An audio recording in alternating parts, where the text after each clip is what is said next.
नमस्कार दोस्तों, स्वागत है आपका संस्कृत कक्षा में।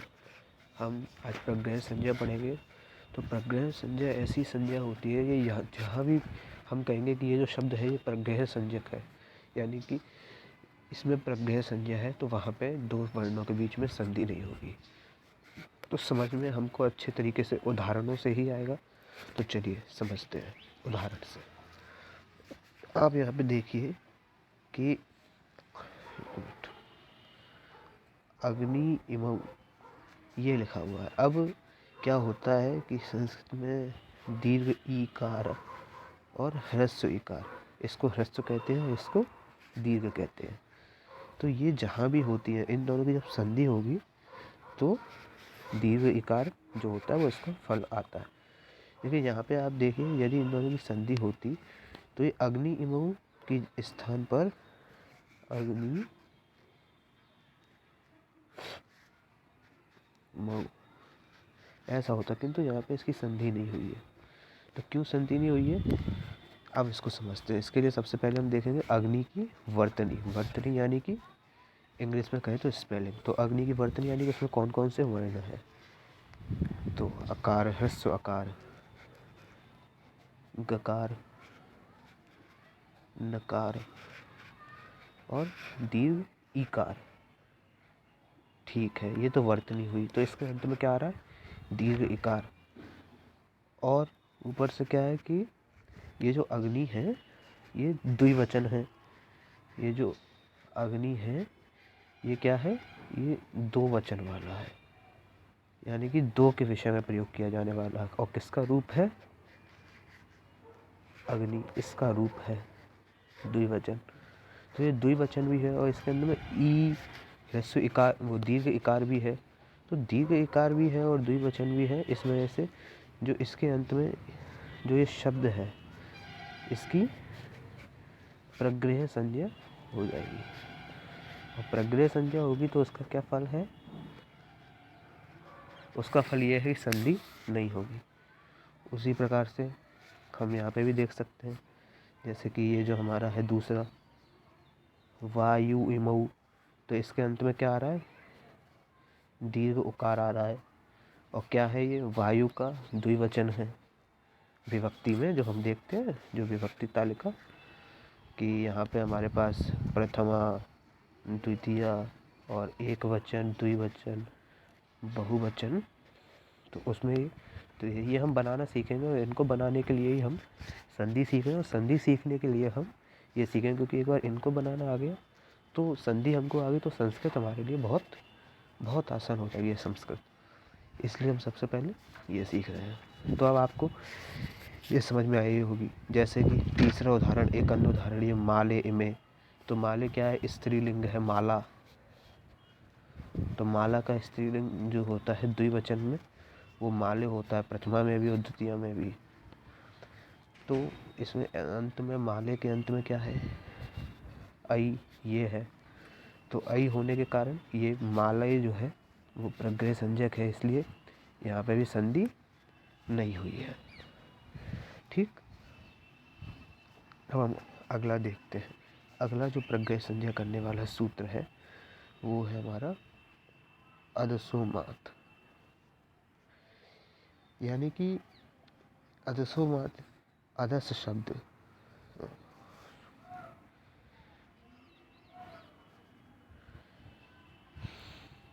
अदस शब्द के मकार से परे ई ऊ की प्रग्रह संज्ञा होती है। अच्छा, ये अदस शब्द क्या होता है, जो ये अदस शब्द है ये सर्वनाम है। क्या है, सर्वनाम।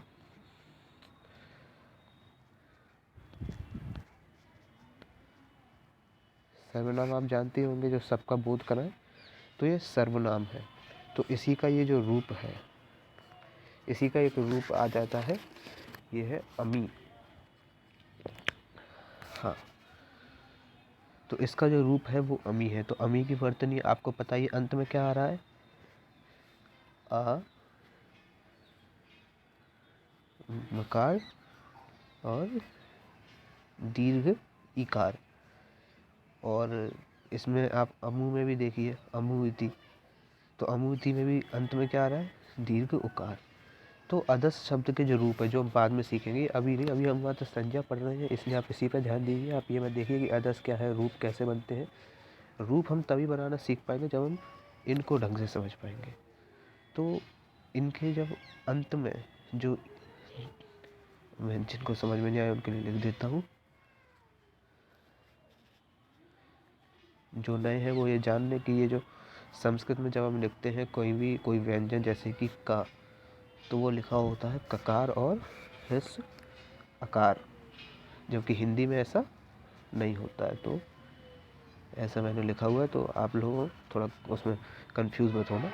तो इसके अंत में दीर्घ इकार है और ऊपर से मकार के बाद है, मकार यानी कि माँ हलंत, मकार के परे है और वो भी है इकार, दीर्घ इकार भी है। तो मकार के परे, परे यानी कि बाद में, मकार के बाद बड़ा ई और बड़ी ऊ, इसको हिंदी में हम लोग कहते हैं, संस्कृत में क्या कहेंगे, दीर्घ इकार। और दीर्घ उकार की कौन सी संज्ञा होगी, प्रग्रह। इसीलिए यहाँ पे भी संधि नहीं हुई है, अमीति अमूति। ठीक है, तो ये जो है ये वो बन जाता है, अलग शब्द बन जाएगा अगर संज्ञा हो जाती तो। लेकिन प्रज्ञा संज्ञा है तो प्रज्ञा संज्ञा का मतलब है कि संधि नहीं होगी। ठीक है, ये भी आपको समझ में आ गया होगा। अब एक और अगला सूत्र है, ये क्या है, ये दूसरी स्लाइड आ गई, ये रहा शे। इसको अभी आपको ज़्यादा नहीं समझना है, ये बस मैं आपको बता रहा हूँ। क्या होता है कि शब्दों में कुछ विभक्तियाँ रहती हैं।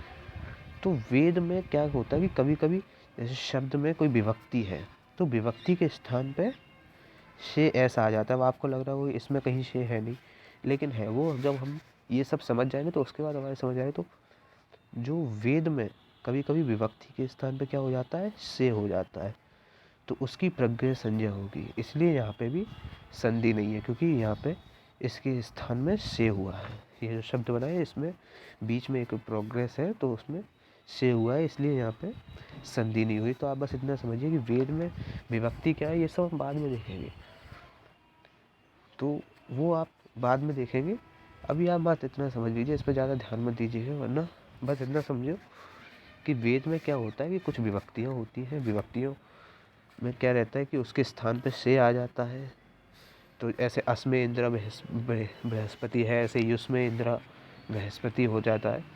तो वहाँ पे कभी कभी जब से आ जाता है तो वो भी प्रज्ञा संज्ञक होता है, वहाँ पे भी संधि नहीं होती है। अब एक और है, ये जो इसका सूत्र है, इसका सूत्र है निपात एक आजनांग, ऐसा इसका सूत्र है। तो इसका सूत्र क्या कहता है, ये सूत्र हमसे कहता है कि आंग को छोड़कर जो अच निपात है वह प्रज्ञा संज्ञक हो। अब निपात क्या होता है मैं आपको थोड़ा समझा दूं, क्योंकि इसको समझने के हमें निपात समझने पड़ेगा। निपात तो वैसे आएगा बाद में। तो निपात क्या होता है कि कोई भी वाक्य है उसमें कोई एक शब्द है, यदि उसको हटा दें, जैसे कि यहाँ पे हम लोग ले लेते हैं ये ई इंद्रम पश्य, तो ई इंद्रम पश्य, तो यदि हम इसमें ई ना होता, इंद्रम पश्य भी होता, तो वाक्य में कोई असर नहीं पड़ता, तो वाक्य के ऊपर कोई असर नहीं होता। लेकिन ई है तो उससे क्या आ रहा है, उससे इस वाक्य में बल आ रहा है, बल। तो जो जिन शब्दों का वाक्य से कोई अंतर नहीं पड़ता हट जाने से, लेकिन उनसे वाक्य में बल आता है, ऐसे शब्दों को कहते हैं निपात। आगे सूत्र आएगा उसमें जो निपात होंगे तो सारे पढ़े जाएंगे, उसमें ये बताया जाएगा कि कौन कौन से निपात हैं। तो ये क्या कहता है, आंग को छोड़कर,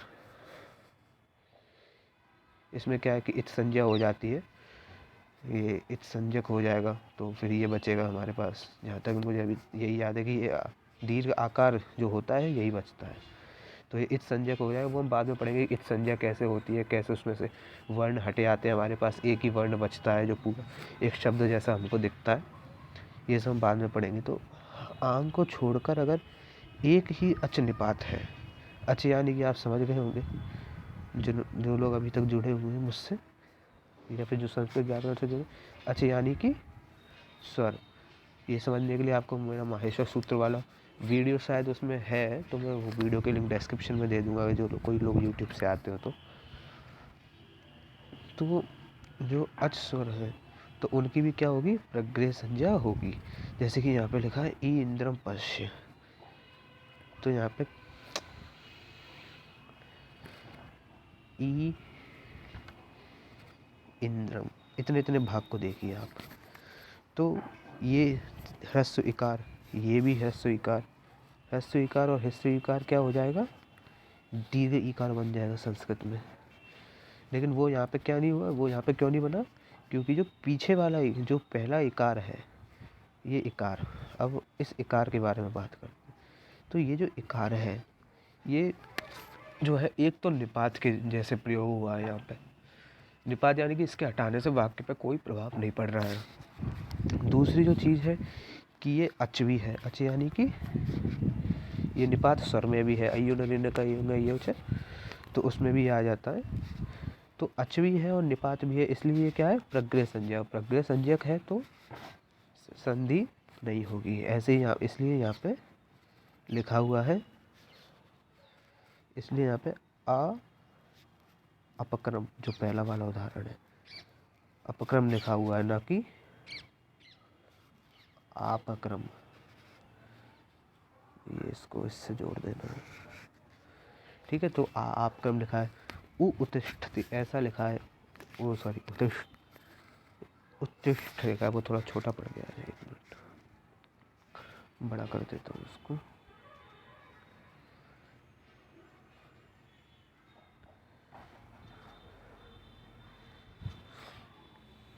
नया नया चलाना सीखा है ना। हाँ अब आ गया। तो जैसे ये है उ उत्तिष्ठ ऐसा लिखा है, तो इसमें क्या है, नहीं तो उ ऐसा लिखा होता, लेकिन क्या है कि प्रग्रह संज्ञा है, किसकी प्रग्रह संज्ञा है, उ की प्रग्रह संज्ञा। और उ की प्रग्रह संज्ञा क्यों है, क्योंकि ये जो है एक अच है और निपात के जैसे प्रयोग हुआ है, इसके हटाने से वाक्य पे कोई असर भी नहीं पड़ेगा, इसके हटाने से निपात की तरह भी प्रयोग हुआ है और अच भी है और एक ही है, अकेला ही है, तो इसलिए इसकी प्रग्रह संज्ञा हुई है और यहाँ पे संधि नहीं हुई है। ये 4 सूत्र थे, हमने जिन्हें पढ़ लिया है। अब कल हम और सूत्र पढ़ेंगे। प्रग्रह संज्ञा एक थोड़ा बड़ी संज्ञा है, 3-4 प्रकार की और बची होंगी, तो वो हम देखेंगे। तब तक नमस्कार।